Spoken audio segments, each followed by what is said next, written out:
Hi అండి. Welcome to IKL kitchen. ఎలా ఉన్నారు? బాగున్నారా? నేనైతే చాలా చాలా బాగున్నాను. ఈరోజైతే మటుకు ఒక మంచి వీడియోతో వచ్చాను మీ ముందుగా నేనైతే అనుకుంటున్నానండి. అది మంచిదో ఇంకా కాదో అనేది తర్వాత మీరే కామెంట్ సెక్షన్లో కామెంట్ చేద్దరు. కానీ ఇదిగోండి, ఇవేమిటో తెలుసా? వాక్కాయలండి. వీటిని వాక్కాయలు అంటారు. చాలామందికి తెలిసే ఉంటుంది. మనం చెర్రీస్ అంటాం కదా, ఆ చెర్రీస్ని చేసేది కూడా వీటితోనే అనమాట. వాక్కాయలు ఇవి సీజన్ ఫ్రూట్ అండి. సంవత్సరం అంతా దొరికేదైతే కాదు. మామిడికాయ అయినా సరే కానీ కొంచెం కొంచెం దొరుకుతుంది. కానీ ఈ వాక్కాయ అయితే మటుకు ఇప్పుడు పర్టిక్యులర్గా ఈ నెలల్లో మాత్రమే, అంటే కొద్ది నెలలు మాత్రమే దొరుకుతాయి. అంటే ఒక నెల 2 నెలలు మాత్రమే వస్తాయి అన్నమాట. తర్వాత మనం కావాలనుకున్నా కూడా ఇవి రావండి. కానీ ఇవి కనుక మీకు మార్కెట్లో కనుక ఎక్కడైనా కనిపించినా, రోడ్డు పక్కన కనిపించినా ఖచ్చితంగా అయితే తెచ్చుకోండి. ఎందుకంటే దీంట్లో మంచి మంచి పోషకాలు అనమాట. ఇవి నార్మల్గా తినాలంటే తినలేమండి, బాగా పుల్లగా ఉంటాయి అన్నమాట. అందుకని నేను ఈ వాక్కాయలతో ఒక మంచి రెసిపీ అయితే నేను చేసి చూపిద్దామని అనుకుంటున్నాను. అదేంటి అంటే వాక్కాయ పప్పు అండి. మీరు ఆల్రెడీ చూసారు కదా, వాక్కాయలతో పప్పు చేసి చూపిద్దాం అనుకుంటున్నాను. కానీ చాలా అంటే చాలా టేస్ట్ ఉంటుంది, బాగుంటుంది అనమాట. అసలు చాలా బాగుంటుంది. మనం ఇప్పుడు మామిడికాయ పప్పు అంటే ఒక రేంజ్ ఉంటుంది, గోంగూర పప్పు ఇంకోలా ఉంటుంది, చింత చిగురు పప్పు ఒకలా ఉంటుంది. వాటన్నిటికి మించి ఉంటుంది అనమాట ఈ వాక్కాయ పప్పు అనేది. ఆరోగ్యానికి మంచిది, టేస్ట్ కూడా చాలా బాగుంటుంది అనమాట టేస్ట్ అనేది. ఓకేనా? ఇది ఎలా చేసుకోవాలనేది ఒకసారి నేను చూపిస్తాను, చూసేయండి. ఇదిగోండి, వాక్కాయల్ని శుభ్రంగా నీళ్ళతో కడిగేసేసి కట్ చేయండి. కట్ చేసినప్పుడు ఏంటంటే లైట్గా పాలలా వస్తాయండి అవి వచ్చిన తర్వాత ఏం చేస్తారంటే ఇదిగోండి, వీటిలో గింజలు ఉంటాయి అన్నమాట. చూసారా? ఇలా గింజ ఉంటుంది మధ్యలోకి, గింజను తీసేసేయండి. ఒకసారి మీకు గింజ ఎలా కట్ చేయాలి ఏంటి అనేది చూపిస్తాను, ఒకసారి అది కూడా చూసేయండి. అంటే వీటి గింజలు ఎలా తీయాలో కూడా మాకు మీరు చూపిస్తారా అని మాత్రం కామెంట్ సెక్షన్లో కామెంట్ చేయకండి. ఎందుకంటే మీకు తెలుసుంటే ఓకే, కానీ తెలియని వాళ్ళ కోసం అనమాట. ఇదిగోండి, ఇలా కట్ చేశాను కదా, ఇది చూసారా? ఇదిగోండి, ఇది అనమాట పిక్క. ఇది తీసేసేయాలండి ఇట్లా. ఇదిగోండి, ఆల్రెడీ నేను తీసేసాను. మళ్ళీ తెలియని వాళ్ళు ఎవరైనా ఉంటారు కదా అని చెప్పానని నేను మళ్ళీ మీకు ఒక కాయ ఇలా కట్ చేసి చూపిస్తున్నానండి.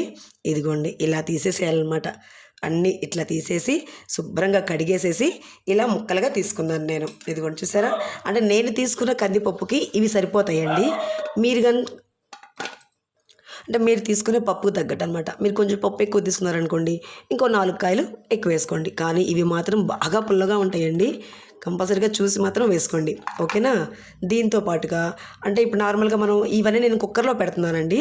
అది ఎలా పెడతానంటే నేను చూపిస్తాను. వీటితో పాటుగా ఇదిగోండి, పప్పులోకి సరిపడా ఒక ఉల్లిపాయ అనమాట, ఒక ఈ సైజు ఉల్లిపాయ తీసుకున్నాను. పచ్చిమిరకాయలతో 4 పచ్చిమిరకాయలు తీసుకున్నానండి. ఒక టమాటా తీసుకున్నాను. అంటే వాక్కాయ పప్పులో టమాటా వేస్తారా అంటే నాకైతే కనుక టమాటా వేసి చేస్తే చాలా చాలా ఇష్టం. టేస్ట్ కూడా చాలా బాగుంటుంది అనమాట. అలాగని మీకు ఒకవేళ టమాటో వేసి చేయటం ఇష్టం లేదు అనుకుంటే కనుక ఇది మాత్రం స్కిప్ చేసేసేయండి, ఓకేనా? కానీ ఇవన్నీ మాత్రం కంపల్సరీ అనమాట. ఉల్లిపాయలు, పచ్చిమిరకాయలు ఎక్కువ తీసుకోండి. ఎర్రకారం, మనం అదే ఎర్రకారం కూరకారం ఉంటుంది చూసారా? కూరకారం మ్యాక్సిమం కొంచెం వేసుకోవడానికి ట్రై చేయండి. దానికి బదులుగా పచ్చిమిరపకాయ కారం వేయడానికి ట్రై చేయండి. ఎందుకంటే ఈ పులుపు అంటే గోంగూర పప్పు కావచ్చు, మామిడికాయ పప్పు కానీ, లేదంటే వాక్కాయ పప్పు ఇట్లాంటి వాటిల్లోకి పచ్చిమిరపకాయ కారం అయితేనే చాలా అంటే చాలా బాగుంటుంది అనమాట. ఇట్లా పులుపు ఉన్న పప్పులకి కారం తగ్గించి పచ్చిమిరకాయ కారం ఎక్కువ వేసుకోండి, ఓకేనా? ఇకైతే కనుక ఎలా తయారు చేయాలో ఏంటనే నేను చూపిస్తాను, చూసేయండి. ఇదిగోనండి, నేనైతే ఆల్రెడీ ఒక చిన్న గ్లాస్ పప్పు తీసుకుని కడిగేసేసి ఒక 10 నిమిషాలు ఊరికి అట్లా పెట్టాను. అంటే నానబెట్టాల్సిన అవసరమే లేదండి. నేను ఇవన్నీ కట్ చేసుకునేలోగా ఇవి చక్కగా నానుతుంది కదా అని చెప్పని కొంచెం నీళ్లు పోసేసి పక్కన పెట్టి, ఇదన్నీ నేను చెప్పాను కదా మీకు కుక్కర్లో చేస్తున్నానని చెప్పానని, అలా కుక్కర్లో నానబెట్టాను అనమాట.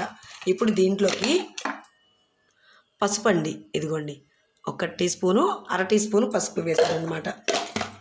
దాంట్లోనే ఇదిగోండి కొంచెం అంత ఆయిల్, అంటే మీరు ఏ నూనె వాడుకున్నా పర్వాలేదు, ఆయిల్ కొంచెం వేసుకోండి.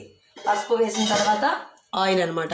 ఇప్పుడు దాంట్లోకి ఇందాక కడిగి పెట్టుకున్న వాక్కాయ ముక్కలు, దాంతోపాటుగా ఇదిగోండి ఉల్లిపాయ, పచ్చిమిరపకాయ, ఒక టమాటా ఉంది కదా, ఇవన్నీ కూడా అనమాట మొత్తం కలిపేసేసి దీంట్లో నేనైతే కనుక చింతపండు అనేది అసలు వాడనండి. తర్వాత మనం ఈ కాయల పులుపు సరిపోకపోతే అప్పుడు చూసి వేసుకుందాం. ఇప్పుడైతే కనుక నేను చింతపండు అయితే వేయట్లేదు. దాంట్లోకి ఇదిగోండి ఉప్పు వేయనండి, కారం వేస్తానమాట. కారం కూడా నేను ముందే వేసి కలిపి పెడతాను.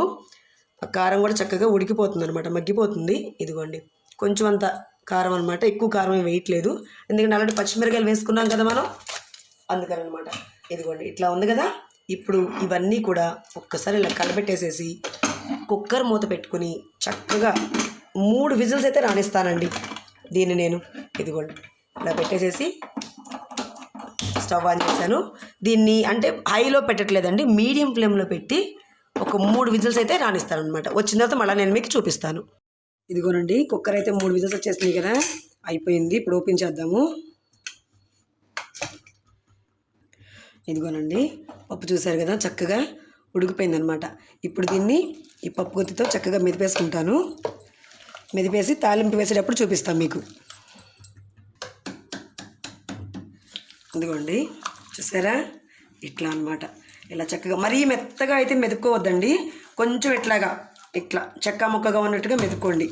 చక్కగా రైస్లో కలుపుకునేప్పుడు చాలా బాగుంటుంది అనమాట. మరీ పేస్ట్లా చేసేసుకుంటే అస్సలు బాగుండదు. ఇదిగోండి ఇట్లా. నేనైతే ఉప్పు వేసి మెదిపానండి, మీరు కూడా ఉప్పు చూసుకోండి. ఇప్పుడే ఉప్పు కారం ఏమైనా సరిపోకపోయినా ఏం చేసుకోకపోయినా అడ్జస్ట్ చేసుకోవచ్చు అనమాట. ఇదిగోండి, ఇప్పుడు తాలింపు వేసుకుందాము. తాలింపు కోసం ఇదిగోండి, దీనికి కొంచెం అంత ఆయిల్ వేసుకోండి, ఎందుకంటే కొంచెం నూనె తగిలితే బాగుంటుంది అనమాట పప్పు తాలింపుకి.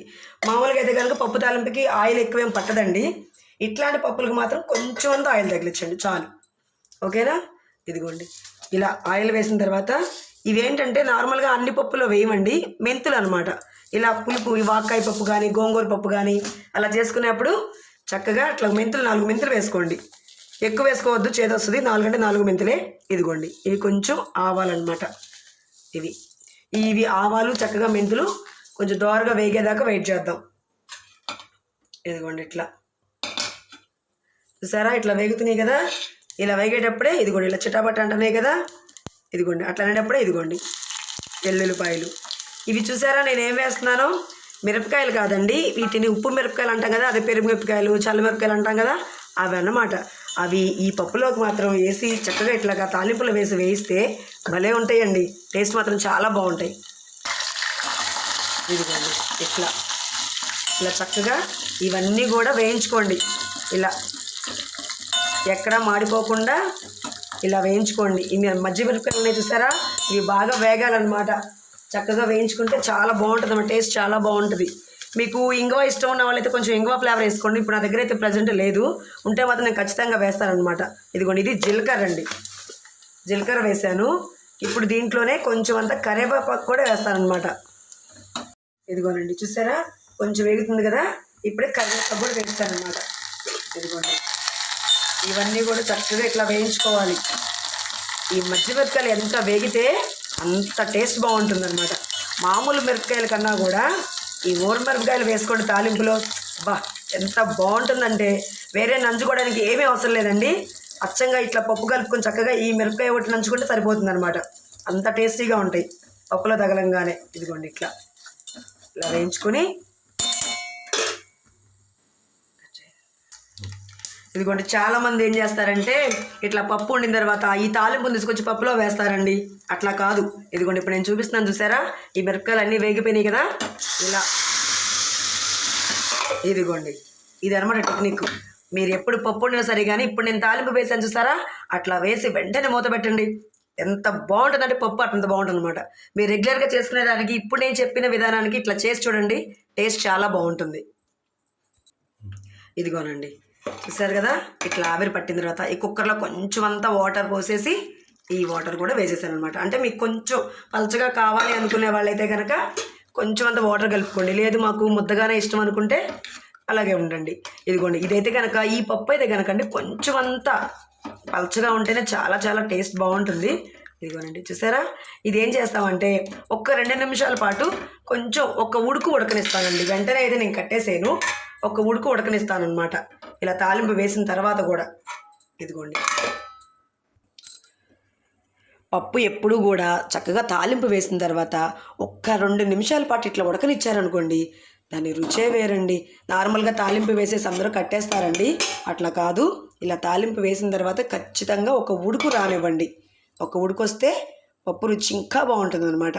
ఇదిగోనండి, ఒకసారి మనం తాలింపు వేసి 1 నిమిషం అయింది కదా, ఇప్పుడు ఒకసారి నేను మీకు చూపిస్తాను చూడండి. ఇదిగోండి చూసారా, ఇలా ఉడుకు పడితే చాలండి, ఇంకా స్టవ్ ఆపేసాను అనమాట. ఇదిగోండి ఇట్లా చూసారా, వాక్కాయ పప్పు రెడీ అనమాట. చూసారా, ఈ మజ్జి మిరపకాయలతో ఎంత బాగుందో చూసారా, చాలా బాగుంది కదా. ఇది చూపులకే కాదండి, తినటానికి కూడా నోటికి అద్దురుపాటుగా ఉంటుంది అనమాట. అంత బాగుంటుంది అనమాట ఇది. ఒక్కసారి కనుక మీ దగ్గరలో కనుక వాక్కాయలు కనుక కనిపిస్తే చక్కగా ఇంటికి తెచ్చుకొని ఇలా వాక్కాయతో పప్పు చేసుకుని తినండి. ఎంత బాగుంటుందో మీరే నాకు కామెంట్ సెక్షన్లో చెప్తారు. ఓకేనా అండి? మీకు కనుక నేను చేసే ఈ వాక్కాయ పప్పు నచ్చినట్టయితే కనుక ఒక లైక్ చేయండి, షేర్ చేయండి. కొత్త వాళ్ళు కనుక మన ఛానల్ని ఎవరైనా చూస్తున్నట్టయితే కనుక ప్లీజ్ సబ్స్క్రైబ్ చేసుకోండి అబ్బా. ఓకేనా? వంకాయ పప్పు చేసిన తర్వాత మీరు ఎలా ఉంది ఏంటంటే కామెంట్ సెక్షన్లో కామెంట్ చేయడం మాత్రం మర్చిపోమాకండి. ఓకేనా? మరి ఇంకొక ఇంట్రెస్టింగ్ వీడియోతో మళ్ళీ మేము ముందుకు వస్తాను. బాయ్ అండి.